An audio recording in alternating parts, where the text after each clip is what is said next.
Hey family, I'm back again for another one. So today, let's talk about it. Let's talk about hiding from ourselves.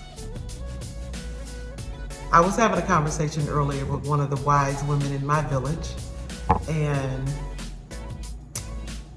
I was gonna first talk about stop hiding from yourself.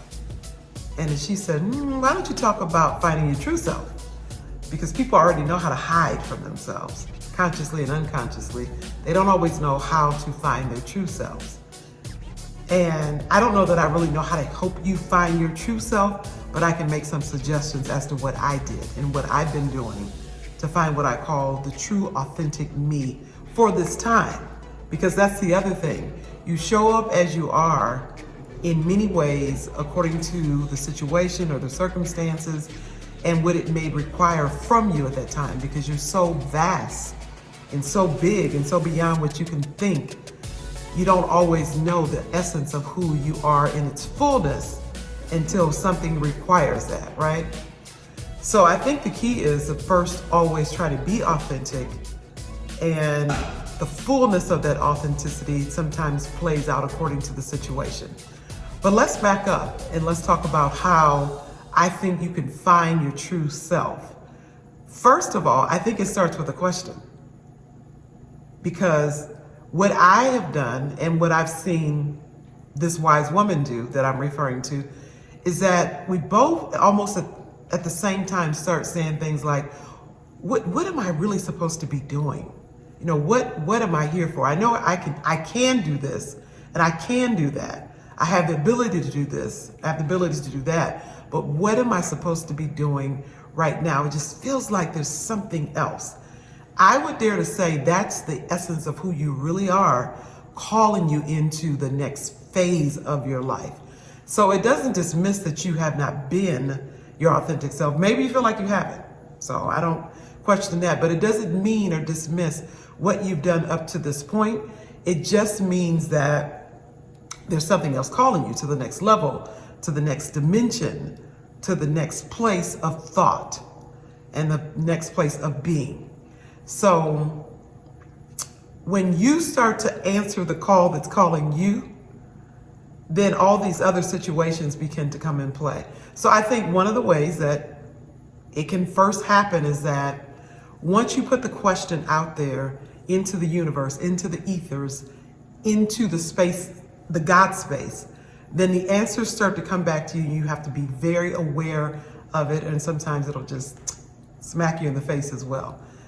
So that's one of the ways, asking the question. The other thing that you do is you have conversations with wise people, because you also glean from those conversations tidbits of information that connect with maybe a previous conversation that you've had with yourself or somebody else that makes you remember, oh, that's who I'm supposed to be. That's what I'm supposed to be doing. I just had this thought the other day. So conversations with people that are of a higher frequency or even lower to make you remember, I definitely don't want to be doing that, okay?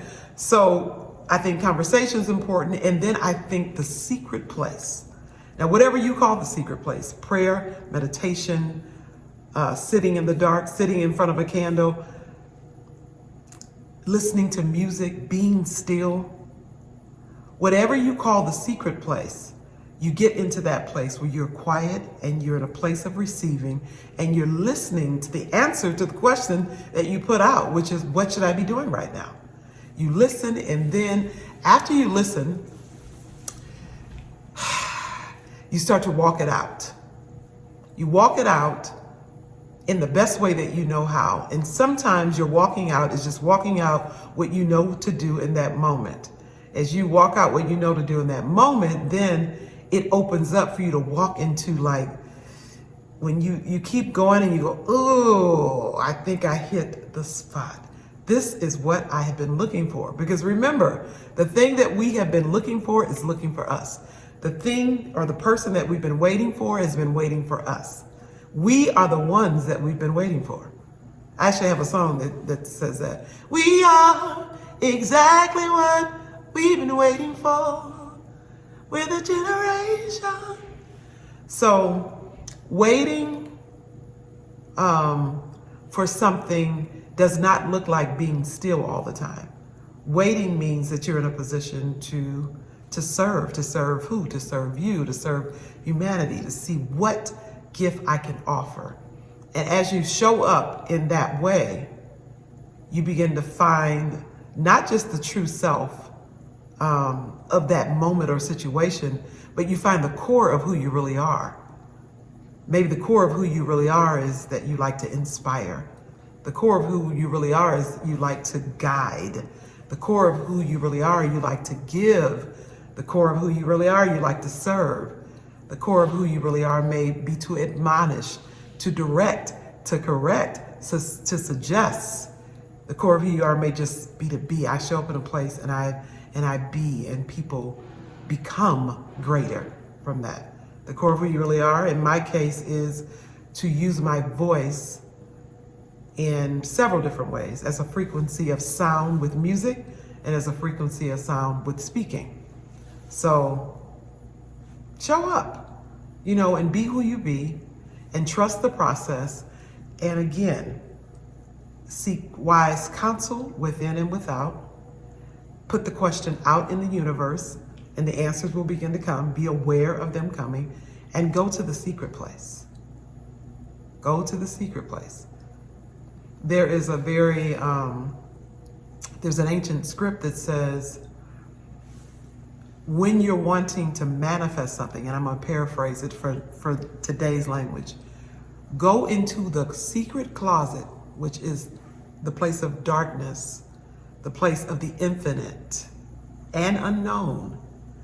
And what you ask for in secret will be made known in public. Make that more practical. You go into that place where it is unknown what you should really be and really do.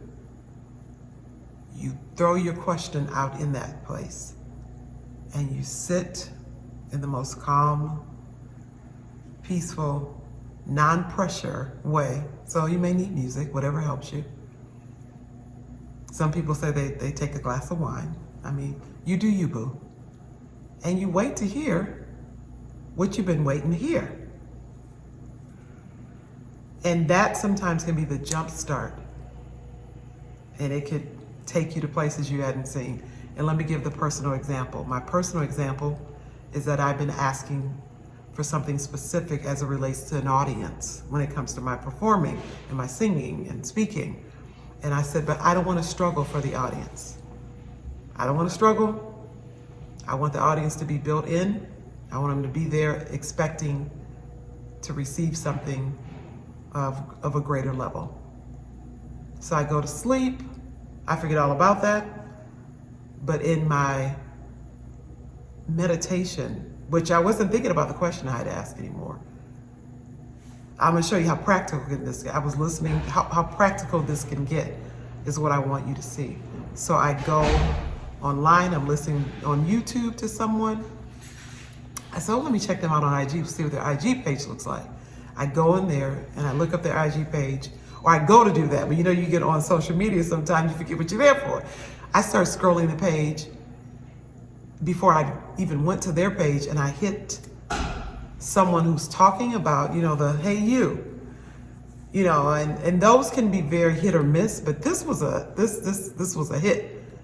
It hit me right in the core, and it made me hit the learn more button. And what that gentleman was talking about was exactly what I had been asking. And so it helped me to say, oh, now I can bring together all of what I am in one place. And that can be, as it were, my true self gets to show up and get paid for something that I never even, well, not never, something I had thought about and haven't even done before, but it's now collapsing into time and becoming one again. And this time, as I was asking the question, what should I be doing?